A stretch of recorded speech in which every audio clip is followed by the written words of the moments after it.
And you want to be able to hear? Okay, welcome everybody. So this January, I like to do a little update notion. Looks like I did this actually in July also. So maybe I do it twice a year. I don't know, at least once a year. So this is my little update for January, which is just a little review of our program, and then maybe some discussion about some stuff that could be happening coming up, which is where everybody's input is really, really kind of helpful. Okay, so this is a picture I figured out that would have been from the summer of 2022. So not quite 2 years ago. And it's just kind of fun because there's Paul, he's still here. There's Joe, he's still here. Mary's still here. Rob, the happy guy here. John, Kevin. These are Sumya and Ananya, Dr. Buka Putnam's two twin daughters, who are now in their second year at UCLA. That's kind of exciting. Shreya is their counterpart, really wonderful little Indian dancer who's going to UC Davis. Tim, who we miss greatly, now works in a PT clinic, and who knows if he's still ever going to apply to nursing program. He might be talking about that, who knows. Mike, we haven't seen in a while. Uma is still a big part of us, and she actually is in Africa right now. Rose, we know, moved to Delaware to be closer to her daughter. Dodi's still here. This is Carrie Shulkin, you know her. She's a nurse at UCD, big part of our teaching program. Mary Lou was our student assistant for a couple of years, and she's graduated and works at a senior living place as a caregiver. And I don't think particularly likes it, but she's going to apply to some other kind of program after a while. And this person, kind of interesting, I don't even know who this is. But it's a nursing student, I think, that was visiting the way we took this picture. And Sush is our little Armenian queen who has graduated and is applying for medical school and is still working on that. So doing this gap year stuff where she works while she's working on the MCATs and that kind of stuff. And she's actually a wonderful resource because she's actually an EMT. So I always like it when she can show up. Plus she does really fun food stuff. So a little bit of history that most of you probably sort of know, that Dr. Capagoda is really our, main mentor. So he's a guy that we all used to work with, those of us that are involved here. And he was a UCD cardiologist with these incredible visionary, incredible mentor, like to do stuff, encouraging people to take care of themselves, basically. And when he retired in 2011 or 2012, at the same time I did, we created a nonprofit corporation with the help of this attorney down here named Gerald, who was a complete kick in the pants and dearly missed because he was just one funny guy. And you guys knew Gerald, right? Yeah. Anyway, so it's through Dr. Capagoda's visions that this program even exists, and the help of other people underneath him. And I think we all kind of know that. And we just, well, those of us that are here still running it feel good that he would be really pleased with what's going on in here. And piece of history I don't often share, not that it's a big secret or anything, but the reason we were able to actually create a nonprofit corporation is because of Sarang and Malcolm. You guys know Malcolm? You remember Malcolm? Anyway, Malcolm Robertson was this beloved guy, part of the reversal program, and this super brainy, cerebral guy, really fun to chat with. I talked to him a lot, and he passed away. And when he passed away, his widow, Sarang here, basically gave Dr. Capagoda a wad of cash, which is how we were able to incorporate, because we had some money with which to do that. And twice she gave him basically $10,000. So that's super nice. And that's really the main reason we were able to incorporate, because we actually had some money with which to do something with. So that's obviously very helpful. And, we miss Malcolm too. He was a great guy. You would have loved him, John. So this foundation that was created is basically a nonprofit corporation that has a board, and we do super very little. The only thing this foundation really does is support this program. And so it's got a board though, and Dr. Buka Putnam is now the president of it, and I'm the treasurer. So I'm the one who manages the money, which is the important part, because this foundation basically is the thing that pays for stuff. That's what bought all the equipment that's in this room, and that's what buys the paper towels and the the food sometimes and the day-to-day stuff. And so it's pretty nice that we actually have the wherewithal to afford stuff because we do have some money. And this is the other people that are on our board. So Sharon Myers, we're going to meet more later this month. Terry, we haven't seen in a while, but John and Carrie are both part of our board. And the people that we've kind of lost touch with are Willie and Bobby. And I don't know if we're going to see them again. Mary. Mary.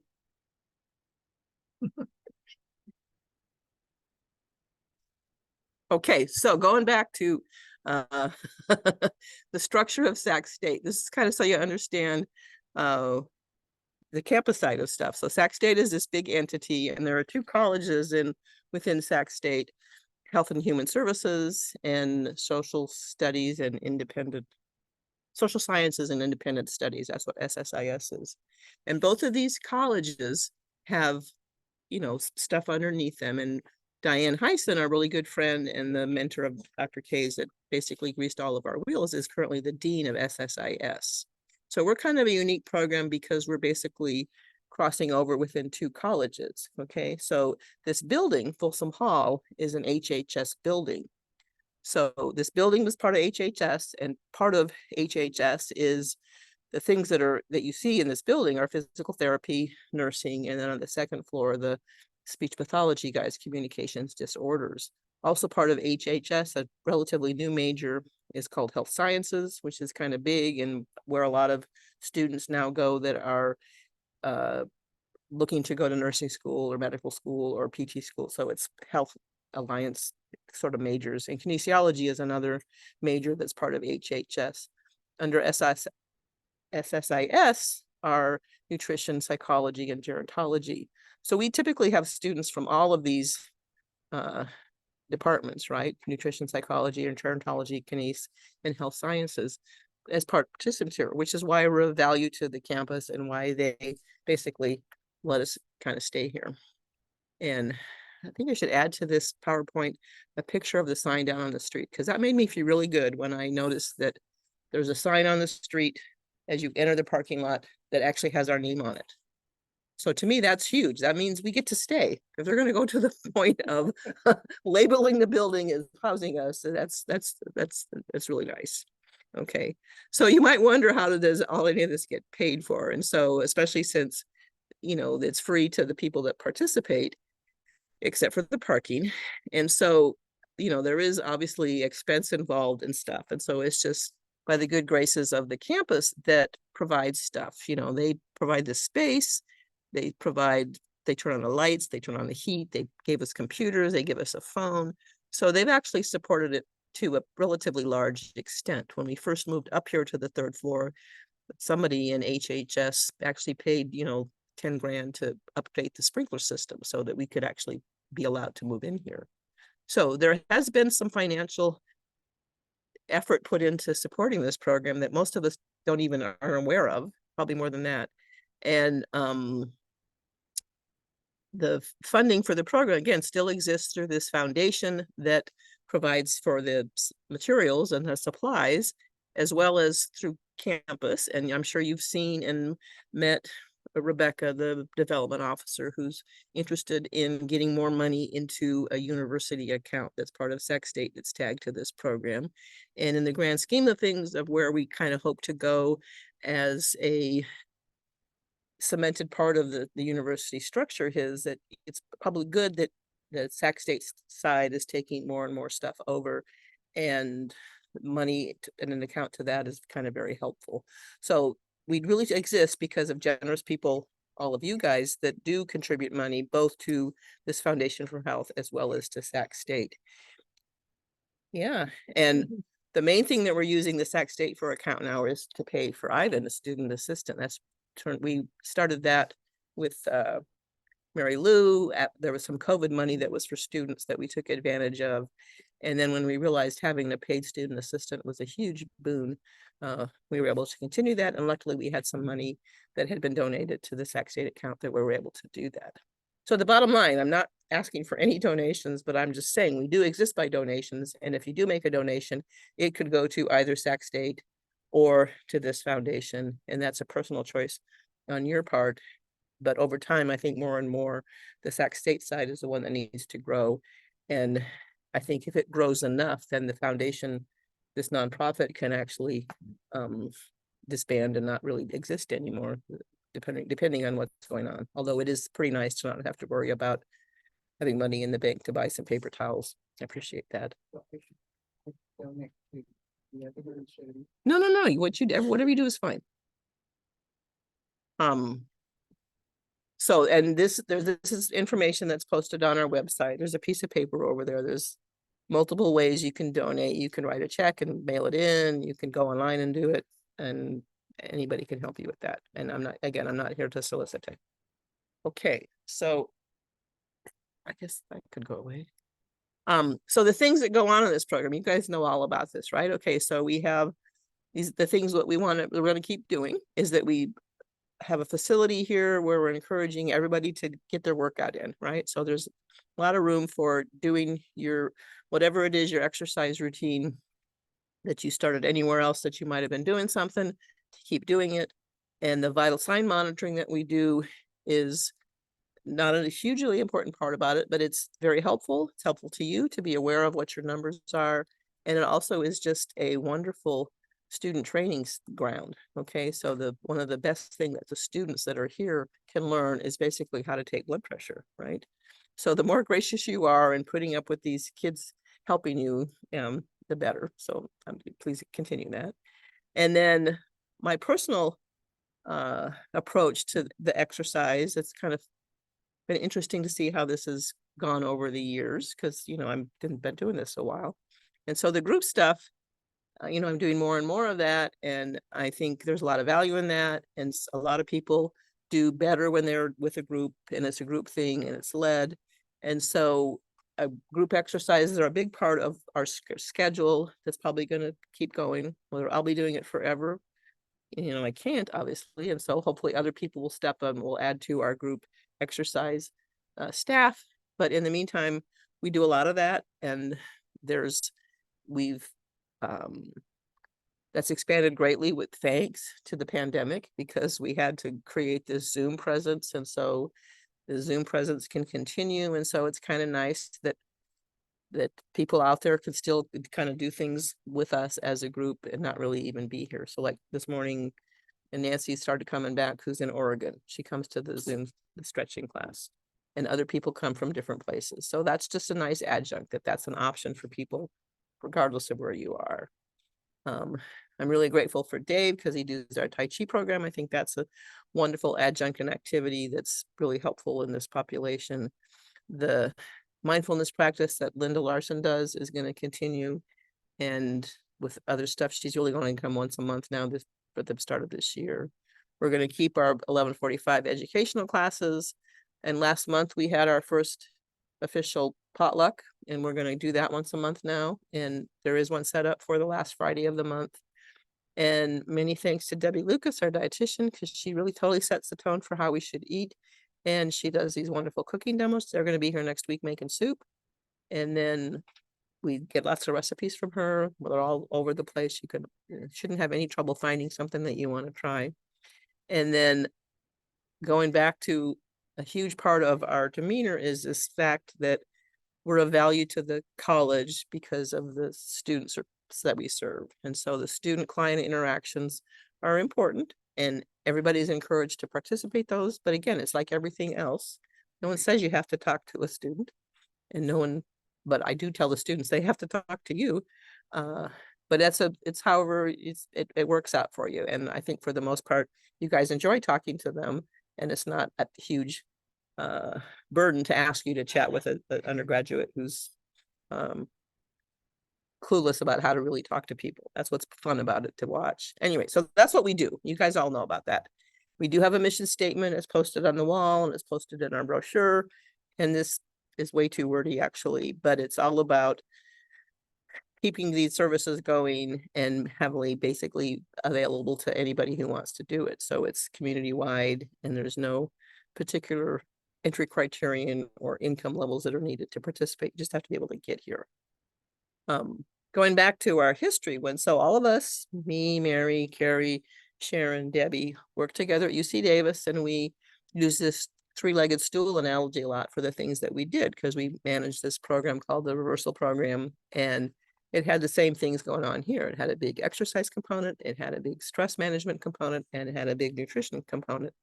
And it was sort of important that the encouragement was, obviously, if people were going to maintain their health and do well in life, they needed to do all of those. And so you needed to be balanced, because if you only exercise and you don't pay attention to what you eat, or if you pay attention to what you eat but you don't work out, you're out of balance, and your stool is going to be wobbly, and you're not going to support yourself very well. So that was sort of our analogy that we used a lot, and that was what we did in terms of the things that we did and the activities that we did, which is still kind of what's going on here. But we've actually progressed to a four-legged stool model. And if you think about a stool, obviously 4 legs is way more stable than 3. So you've heard me talk about these 4 pillars that really are the substructure of what decisions for the things that we offer here in this program. So the exercise is one of the pillars. Nutrition is a second pillar, and then the stress management, the mindfulness, the taking care of yourself mentally is the third pillar, and the fourth pillar, which is really fun and actually is sort of a derivative of the other 3, is just the social stuff, the social connections. And so it's super fun to watch the fact that here we have this like-minded group of people that all want to take care of themselves, and we work together. So we truly have become this wonderful community of wellness. We're all looking kind of out for each other. So that's just huge, and it's important. And if you look at the literature and you read about what people need to deal with as they approach their dwindling years, is these social connections are super important. The bottom line is you really can't do it alone. If you're gonna age successfully and take care of yourself successfully, you do need some help. And if you don't have your own offspring to provide that help, you're at a disadvantage, and then you need to look for these social connections in other places, which is what this program is really kind of helpful with. Okay, so I think we're doing an okay job of that, and we're here for anybody that needs us all the time, and it's fun to be part of that. And these same 4 things, you see them all over the place. And Dean Ornish is a guy that advocates this sort of plant-based mindfulness eating too. And so his approach on these 4 notions are move more, eat well, stress less, and love more. Same idea, same 4 kind of concepts of exercise, nutrition, being mindful, and being connected socially to other people. So I like that model. I could. And am I coming out the speaker at all? No. Okay. So this program, basically the whole tenet is to provide, that's probably better, opportunities to practice all these behaviors that relate to these 4 pillars: exercise, eating, stress management, and being social. And so people get here on lots of different ways. That's too loud now? Okay. So, we're blessed that we have some nice connections with the UCD cardiologists, both Dr. Lopez and Dr. Buka Putnam. And Dr. Lopez is super fun because he has the same wonderful passions and interests as Dr. Capagoda. So he's just great to work with. And obviously he's way too busy and we don't get to see him very much, but he does hope to be here more in the coming year than he has been this last year. And he's like many other people, he's dealing with family issue, and he's got elderly parents that he has to travel back to Puerto Rico here and there. Last time I called him, he actually called me back and was in the airport in Puerto Rico going to visit his friends. And thank goodness for Dr. Buka Putnam, who is stepped up and basically was tagged by Dr. K to take over for him. And so she's the medical director for this program. And obviously a lot of the people that are in here have her for their own physician. And so these 2 doctors both basically refer a lot of people in here, and a lot of them come and a lot of them don't come. Dr. Lopez is the medical director for the cardiac rehab program at UC Davis, and Radhika is our medical director of this program.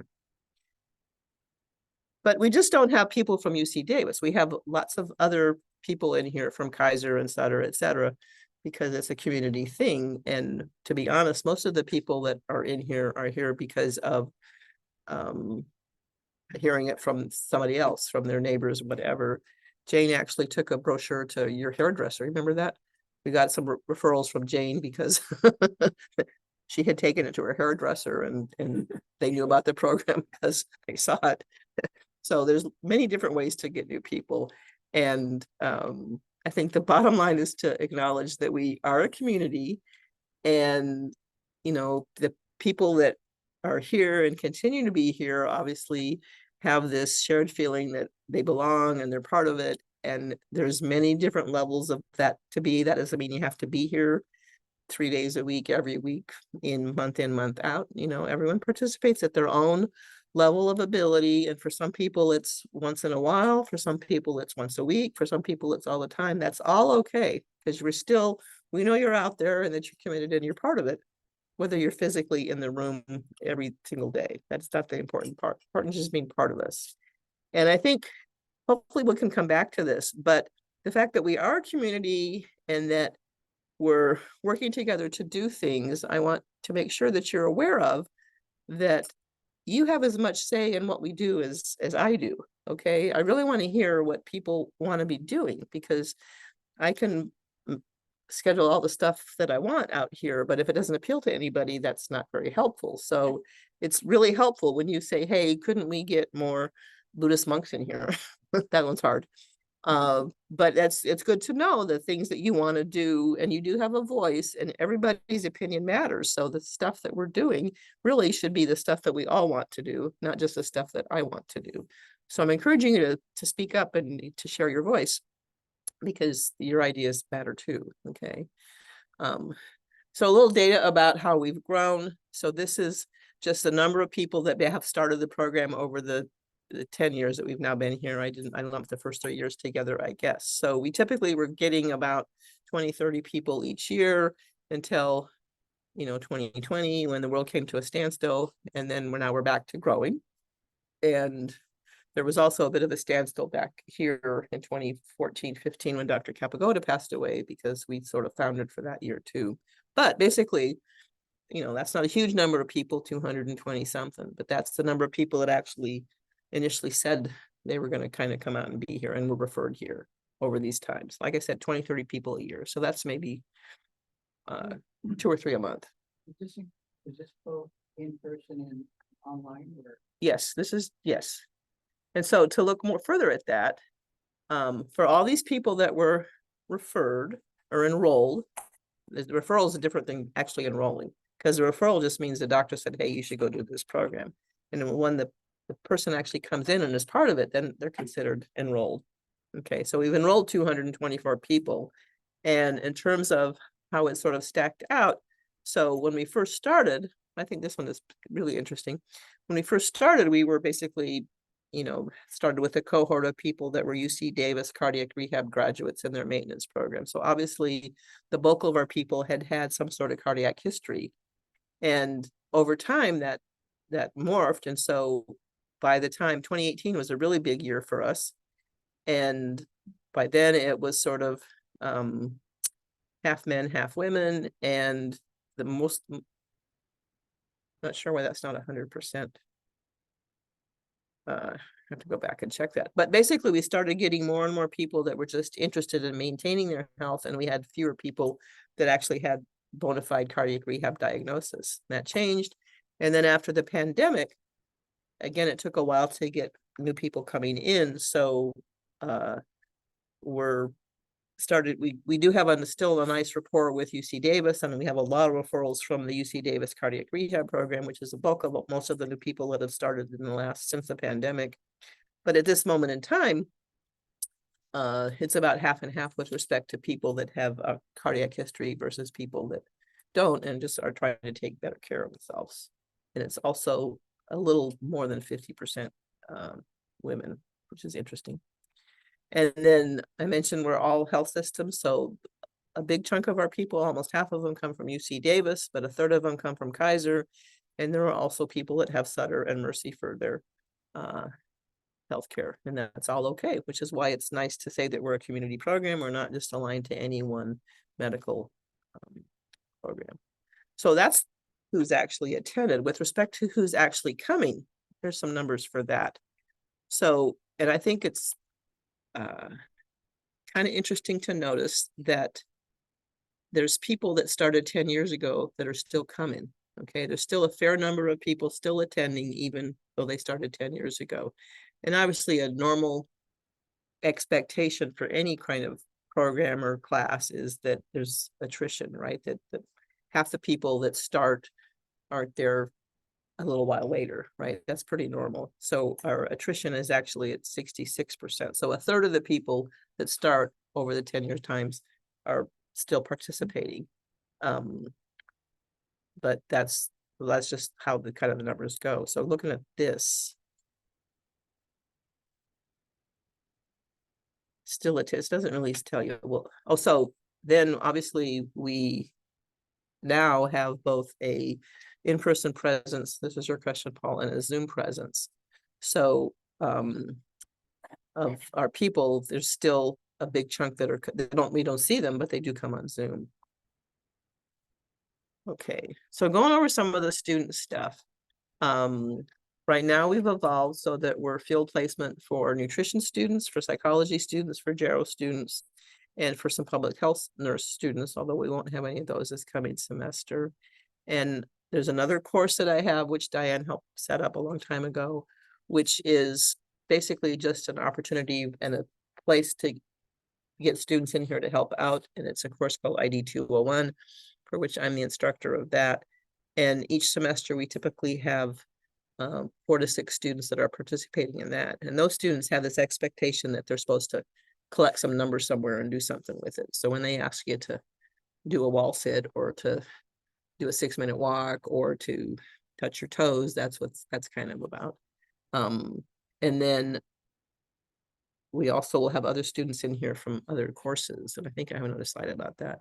I didn't update this slide, but this is the bulk of who we see. So we have students again from all these majors: kinesiology, health sciences, that one's going to grow, pre-nursing, psychology. So a third of our students are nutrition, and a quarter of them are gerontology students. And another close to a quarter are this, I would lump these two together, health science and kinesiology. These are the guys that want to go to nursing school or to PT school. And that's about a quarter of the students. So basically, most of the students that come through here are students that are headed towards a career in some sort of health profession, whether it's nursing or physical therapy or OT or medical schools, etc. And this past semester was kind of pretty fun. And I should add this because that was the first time, and I think that it may or may not grow, but I think it will happen again, where I don't know if you guys were here when we had a math class come in. So that's just, yeah, so that's just a unique segue to, how does math relate to health? Well, it kind of does. And they had a really great time in here. And so thank you for those of you that participated in the games that the math students did, which were way over my head. Ivan, did you do any of those? No. Anyway, so that's just an illustration that of the potential for the interactions that we can have. And I personally am super committed to keeping those going because those are the things that the campus looks at. And that's the reason that we have our name on a sign up on the street, because we serve lots of students. So we need that to continue. Some past projects that many of you participated in was this technology use thing. And there's a poster for that floating around somewhere that Kim Roberts did, where we asked people if they used computers and did they know how to print and that kind of stuff. And then this project was really fun, this maturity music thing that we're still actually trying to get accepted somewhere as a journal article, because it really was a pretty good study. And it was super unique because it was totally done online, and the people that participated in it filled out a survey, and we had 100 people, and some of them were musicians and some of them weren't. And then we did this cognitive testing, is also online, and learned that the people that were musicians actually did, as we hypothesized, do a little better with this working memory. So activities like music do help support your cognitive function in older populations. So that's a still, you'll see that on the wall somewhere, hopefully eventually.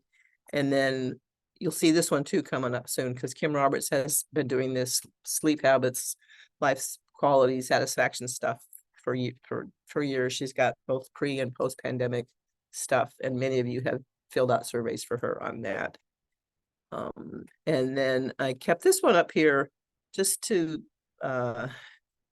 remind you that there's kind of still going on. So the sleep tracking project was one that Anand, a student from who lives in Folsom but is going to college in Virginia, did with us last summer. And we're actually going to be looking for more people to participate this, which is just basically tracking your sleep. And to do that, you need to have a device that does that, like an Apple Watch or a Fitbit or something. And so this one is still in a data collection phase, and we've had about 20 people that have done it so far. It'd be nice to have some more. And this was another student project that was pretty fun. And then the 6-minute walk, I just want to mention that because that's one of our primary things that we do to kind of keep track of people. And it's really good that we keep collecting what we call outcome data, which just means we have some numbers to support the notion, hey, yeah, we have this population of older adults, they come in here and they hang out, and yeah, they're doing good. And this proves it because their scores on these standardized tests show that they're doing better than their age counterparts who aren't participating in this program. So the more data we can collect with respect to this assessment, the better we look. Okay, so if you're ever asked to do the 6-minute walk, which is exactly what it is, walking up and down the hall for 6 minutes and seeing how far you go, you've helped us. Okay, and you certainly helped us. How many times have you done the 6-minute walk, Jane? Probably. Right. Really would be nice if we did it every 6 months, but that falls apart. And when Carrie's son Noah was here a long time ago, he was awesome because he was the kid that made sure everybody in the room did it in the program. So everybody did the test for Noah, and then Noah, he's actually graduated from college now and is going to be in medical school before we know it. Is there an easy way to measure the distance we go for a 6-minute walk? Like, is there a measurement of these hallways? Yeah, we do it down the hall there. It's all marked off. It is marked off. Mm-hmm. Yeah. Can you track that by feet? Well, there are age-related norms, yes. Yeah. So last semester I got sucked into these community outreach efforts where I did some health fair things with a Gero class at a senior living facility. And to be honest, it was pretty fun. And so that's going to probably happen again this semester, not at the same place, but at other places. And they're sort of fun activities because it gives us an opportunity to share ourselves with the rest of the world in a different population. And you could look at it, maybe it's a place to get new clients, but probably not, because the places that we're going to are not facilities that are looking for outside activities to participating. They just want to have fun in their own center, and that's okay too. And it's really helpful to the students because it gives them an opportunity to teach something that they maybe didn't know before. And I will share that if those appeal to you, you certainly could join in. If you want to go over to I think we're going to go to a Oakmont place, or maybe it's a Carlton place this coming semester, and just have some activities for older people to do. You could be part of that if that appealed to you. I'll post it and you can check it out. You probably are not looking for other stuff to do when you're not coming in here, but it's a choice.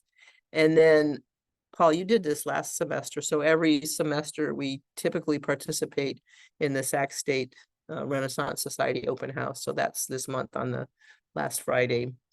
And it's important that we have a presence there, even though we don't. And a lot of our people do come to us because they hear about us through Renaissance. But whether that happens because they went to the open house, I'm not totally sure. But it's still important that we have a presence there at this open house. So Paul, is that on your calendar? Yeah. Okay. That's in the student union, usually on campus. A Friday, the 26th. Right. And then now I've sort of become the keeper of this class called Gero 101, which for me is super fun. And that's a course where the undergraduates learn about services and strategies for older adults. And it's a big compendium of lots of different things, from leisure to nutrition to mindfulness to end of life to housing and transportation, et cetera. It's a whole big spectrum. And it's fun because the students there have this service learning requirement where they need to spend time doing stuff. And this is where that's where I first met Ivan, right? Was in Gerald 101.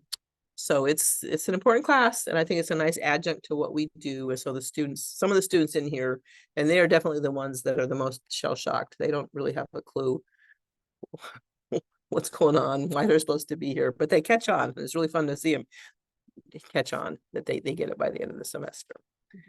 You are you just like a guest? No, I'm the teacher. That's the night class? Huh? That is in the- Usually in this room. It's an evening course. This is the Thursday night class.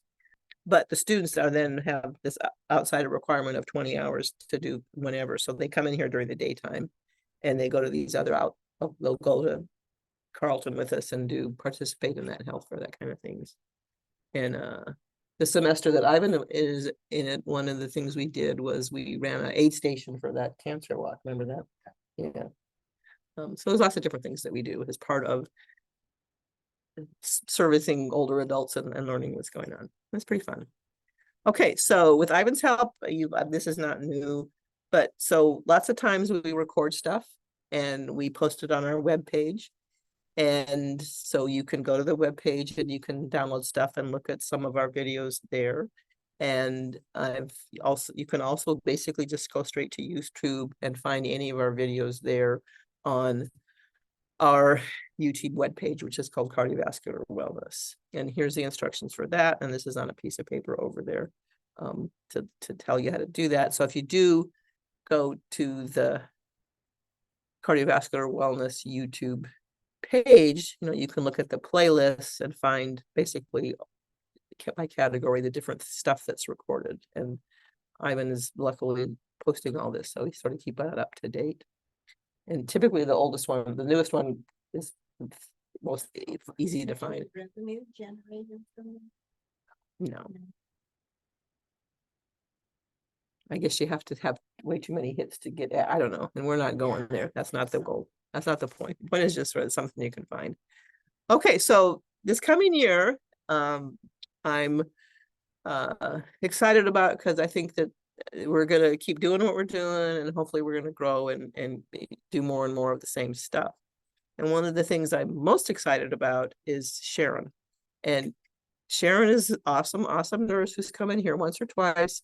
She's retired from UC Davis. I worked with her for 20 plus years at UC Davis, and she's a very good friend. She's also a very good friend of Diane, but she's going to start coming here on Tuesdays when the new semester starts. And that's with the goal of basically freeing me up a little bit, so I don't have to come in here every Tuesday, but there's going to be a transition for that. And the first goal is to just get her in here. And once she's here, if you've ever talked to her or spent any of her classes, she's just she was a heart failure nurse for many years, so her knowledge base is huge, and her approach is just incredible. And she's a wonderful behavioralist, basically, and she talks you through stuff, and she's a wonderful addition to what we're doing here. So I'm really excited that she's going to be coming in, and I know you'll love her too. Yeah, and Sharon will be here, and I'll be here too, for the most part. And that's again going to be a transition. We'll see how it goes, but for sure she'll be here on Tuesdays.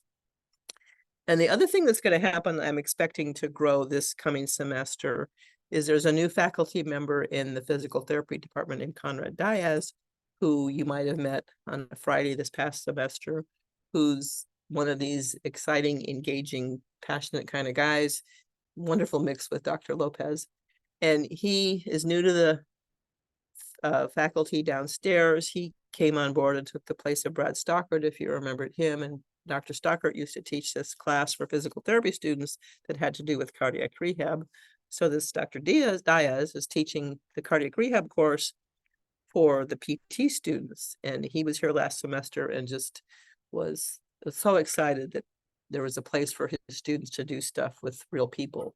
So we're going to see more and more of them over the course of this coming semester, and what they'll actually do. He actually put together a proposed little study where I don't know where he went with it, to basically, have interactions where an over client interacts with a PT student and does maybe some sort of assessment, this 6-minute walk, this 30-second sit to stand, etc. And then the PT students basically help you on an individual basis figure out what to do better or different.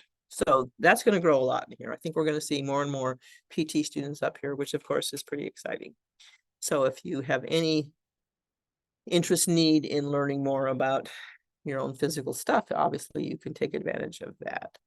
And then part of the things that we've also done with the PT people is these balance activities that we're doing more and more of. And so another subset of the PT students, so there's lots of different things that the PT students have to do in their coursework. Cardiac rehab is one of them, and then balance is another big one. And the balance stuff is actually with Dr. Lazaro. Some of you guys met him, and that's going to continue. Although I think he's on sabbatical this coming semester. Anyway, so the PT students have worked with many of you individually and done balance activities, and now they're actually also leading some of the group stuff. And there's a new guy named Javier who's going to do the Friday afternoon 2:30 balance class when the semester starts. So I'm grateful for that. So that's hopefully going to keep growing. And it was really exciting that last week we had a nice big crowd here and for the balance activity class on Friday afternoon. So that was good.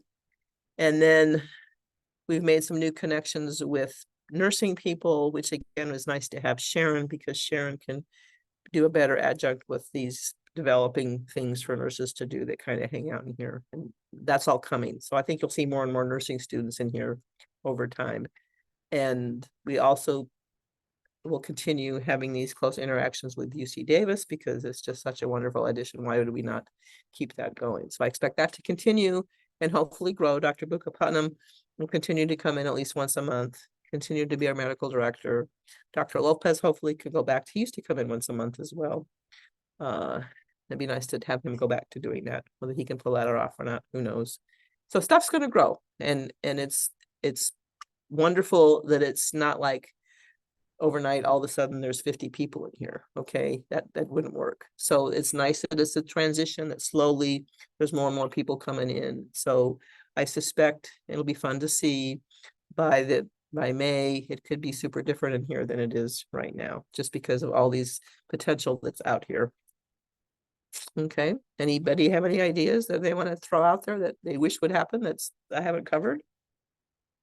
Does the stuff that you think's coming sound like it would be stuff that you're willing to participate in? Yeah, good to know. And I couldn't get, it's great to be a part of a community that shares your interests, and there the Levings are all running off into the ocean. We're not doing that, but we are a community. I think that's super, super important to acknowledge and be happy that we're part of it. I have a question and something to say. Or Okay. what I want to say is that rental to curry to absolutely great. We had Is that right? after Christmas. We put a little bit of our leftover ham in it for the second time that we had it. It was really good. Okay. And the doctor that came from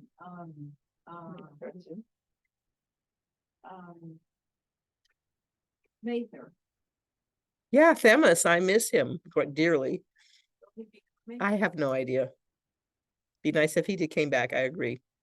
Themis Yaslis is a psychologist at UC at the VA who was doing the beginning of last year. He did a whole monthly Monday session for us on positive psychology. It was really, really good. And then he hurt his back in June and fell apart, and we haven't seen him since. I'm pretty sure his back's better. But yeah, he's super busy because he's like okay, I'll happily send it to him. Yeah. He actually lives just down the street from me. Yeah. Any other comments or questions? Name from the Society of the Blind with Entertainment. Yeah. So, Be nice. okay. We're dependent on Dave to bring him back, but he'd probably do that. And I think I mentioned that in 2 weeks, on the 23rd, I have an attorney coming over who's a mom I met from Scouts who does estate planning. So she's going to just talk about the nuts and bolts of estate planning, which some of you who have probably been there, done that, have it all figured out. Some of you maybe haven't. So it'll just be reinforcement that you did the right things. Yeah, any rate, super nice woman who has a daughter who's a Boy Scout, which you can do these days. And it turns out her office is that building right there. She's an attorney who does estate planning, does outreach. Well, so when I met her because we were making wreaths together in December, and she's telling me what she does, and I said, you know, this is what I do. It'd be really nice. Did you ever do any outreach stuff? Do you like to talk to other people about what you do? So I recruited, and she was all over. She's thought that would be great. So I'm really excited that she's coming in. So hopefully stay for her. And that's on Tuesday. Is there a way to also use the speech and hearing clinic downstairs as a resource somehow? I mean, I know they're here. I just don't know about any interfacing. Sure, actually, so is anybody in here? Yes. Yeah. So she's asking about the audiology clinic and the speech pathology people. They did come up here last semester and did one presentation, and their cards are still over there. So any of you can go down to their clinic and get your hearing tested as part of the stuff. And it probably would be a good idea to have them come back and do a presentation. The grad student that did that was really nice. We learned a lot about our ears when she talked. You must not have been here that day, obviously. Yeah, you can. You have to schedule it, but yeah. You did it, right? Yeah. Is our idea, is he going to be here also, or just the students? He'll be here too. Dias. What's ideas? It's Portuguese. That's all I know. Yes. Yes, it's Dias. Yeah, I don't know. I don't really have a schedule for that as yet, but it's coming. And the other thing I will share, so the new semester is technically supposed to start, you know, the last week of January, the 25th or 6th or whatever. And there's also a potential faculty strike that week, but at least it's the first week of the semester. So even though the semester is supposed to start, there's a possibility that there won't really be any students around because the faculty is on strike, which has no bearing on what's going on in here, with the exception that there's no students. And so basically, I think it won't be until February that we really start seeing the students around. But we'd have to take, like everything else, take it as it comes. And if for some reason the strike gets resolved before they decide, the union stuff gets resolved before their schedules. But the union is really excited about striking, so I'm pretty sure it's going to happen. Is the parking through you, or do you have to deal with them? Parking is through university, yes, through TAPS. So you're not intermediate anymore? Didn't you used to kind of help out with getting our parking? Yes, if you need a parking permit, I need to make sure that you get on the UTAPS list. But once you're on it, you're there for good. So if you've already had a parking permit and have a UTAPS account, come June, you need to renew it for the next year. And you can do that without me doing anything. So I, to be honest, have no idea who has a parking pass anymore. But once you're on their list, you're going to stay there until you're not. You have a question about that? Is there June is the renewal time.